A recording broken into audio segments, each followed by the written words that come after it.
सागर महाराज मुंबई से राधे राधे राधे राधे। महाराज जी प्रेमी भक्त के क्या लक्षण है? ज्ञानी भक्त श्रेष्ठ है या प्रेमी भक्त? दोनों समान ही है। संसार का चिंतन छोड़ करके अपने स्वरूप में स्थित हुआ ज्ञानी साक्षात भगवान ही है। भगवान ने कहा ज्ञानी मेरी आत्मा है, ठीक है। और प्रेमी उद्धव जी से कह रहे हैं मैं अपनी आत्मा को भी उतना प्यार नहीं करता जितना तुम जैसे प्रेमी। महाभागवत से प्रपर प्रेमी कौन है? बात समझना होगा जिसकी चित्तवृत्ति में भगवान के सिवा कुछ भी चाह नहीं है। चाही ना चाही कभू कछु।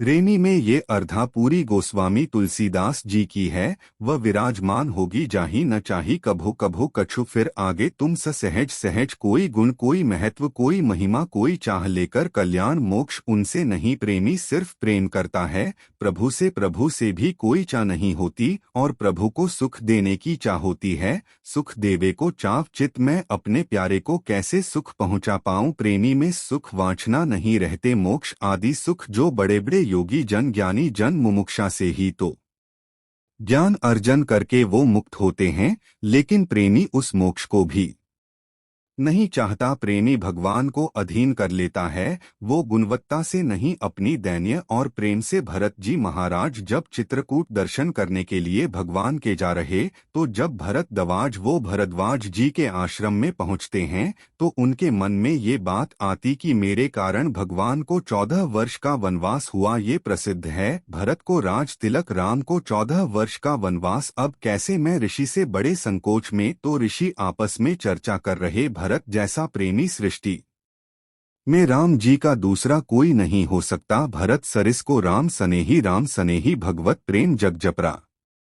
राम जप जही भरत जैसा कौन प्रेमी होगा कि सारा संसार राम राम जपता है और राम जी श्री भरत जपते हैं। भरत सरीस को राम सनेही जग जप राम राम जब वार्ता होती है भरत जी की और ऋषि के तो कहते सुनो भरत हम झूठ ना कहे उदासीन तापस बन रहे। हम उदासीन हैं, हमारा ना कोई शत्रु है ना मित्र है और तपस्वी हमें किसी से कुछ लेना देना नहीं। वन में रहते हैं, हम झूठ नहीं बोलते सत्य बोल रहे कि हमने देखा प्रयाग में जब संगम में प्रभु स्नान कर रहे थे तो तुम्हारे अनुराग में उमक उमक कर श्री भरत ऐसा कहते हुए सुप्रवाह कह रते। इतना प्रेम प्रभु तुम्हें करते हैं। जो भगवत प्रेमी होता है तो जैसे वह प्रभु के में विकल होता है वैसे प्रभु उसके लिए विकल होते हैं। मथुरा में विराजमान सरकार लाल जू महाराज श्री कृष्ण चंद्र जब अशुभ प्रवाह करते हैं राधा गोपी जनों के लिए वह उद्धव जी अचानक आ गए। उन्होंने देखा भगवान के अश्रु चल रहे हैं।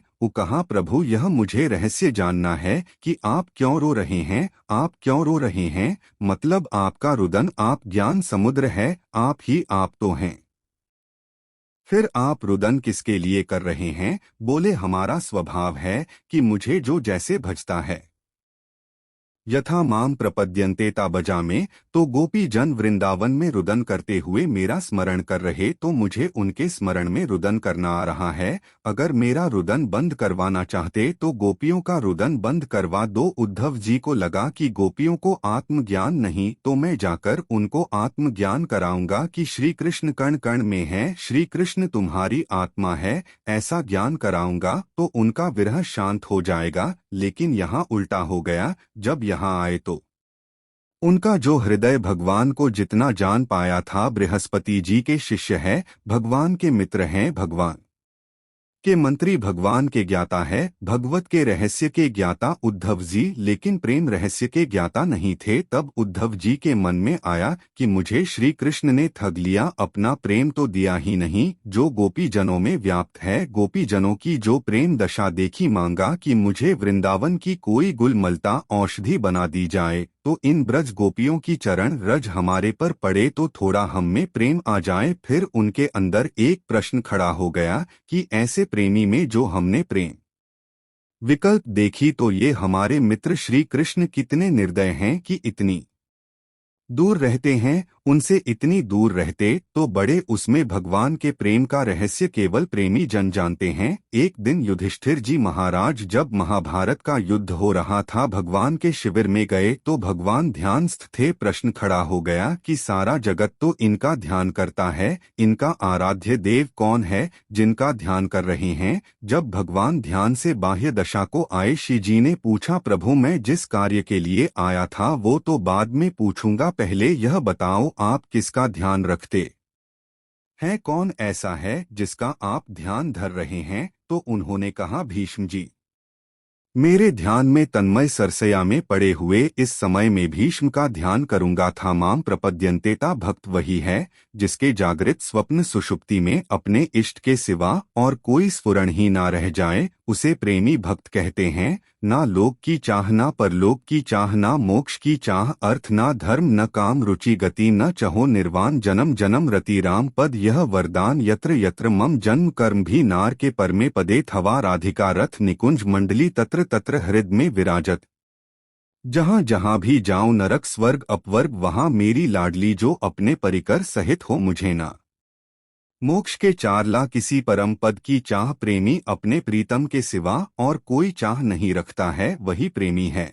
और जिसे किसी की भी कोई चाह परवाह नहीं, अपने मोक्ष की परवाह है और वह सर्वत्र अपने आत्मस्वरूप का बोध प्राप्त करके मुक्त हो जाता है, वह ज्ञानी है। और जो मोक्ष की भी परवाह नहीं रखता है, देह मानम ग्रहण बिना मत सेवन जना, वह प्रेमी है। और प्रेमी के नेत्रों में मानस पटल पर प्रीतम ही प्रीतम बसते हैं, पी मूर्ति नैनन बसते ही रसरा समाय, ये लक्षण सुन प्रेम के और न कछु सुहाय और न कछु सुहाय, फिरे अपने रस मातो कुटुंब देहते जाए छूट सब ही विधि, ना तो जहाँ जहाँ पिए की बात सुने खोजत तिन गन, जहाँ जहाँ प्यारे की बात सुनने को मिल जाए। नेत्रों में प्रीतम बसे हुए जड़ चैतन्य कछु नहीं दित, जित दित तित श्याम खड़े बहल बिकल सारण, तन की घूमत नैना रूप भरे करनी कर, दो विधि भूले विधि निषेध सब रहे धरे, नर हरिदास ते भय बावरे जया, प्रेम प्रवाह परे रूप छके घूमत रहे, तन को तनिक न भान नारायण दृग जल बहे, यह प्रेम पहचान विरह कमंडल कर लिए बैरागी दो।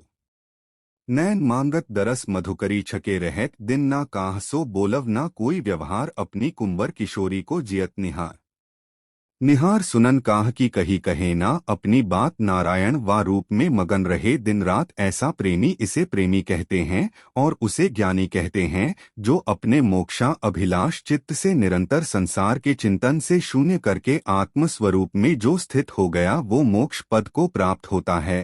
और जिसे मोक्ष की भी परवाह नहीं, अपने प्रीतम की तड़पन में व्याकुलता में वो मगन रहता है। सिसकना रोना तड़पना आहों की जागीर, हाँ कृष्ण हाँ महाप्रिया, ऐसे जो तड़पता रहता है वह प्रेमी होता है, जिसे ना लोक परलोक की कोई परवाह ना कोई चाह, केवल अपने प्रीतम के चिंतन में आंसू बहाने में जो उसे सुख मिला उसे कहीं और सुख नहीं मिलता है। यह प्रेमी की पहचान तो भगवान ही करवावे तो हो सकता है, नहीं प्रेमी की पहचान प्रेम बड़ा दुर्लभ विषय। एक बार श्रीमद् वल्लभाचार्य जी से उनके एक वैष्णव ने कहा, भगवान हम 100 ब्राह्मणों को प्रसाद पवा चाहते, तो कहा एक वैष्णव को पवा, ब्राह्मणों को हम 100 वैष्णव को पवा चाहते हैं, तो कहा एक प्रेमी को पवा दो, तो 100 वैष्णव का बोले हम 100 प्रेमियों को, तो उन्होंने कहा 100 प्रेमी नहीं होते, प्रेमी तो भगवान के एक पाए जाते, एक दोई जो पाइए खोजी सब संसार। समझ रहे आप?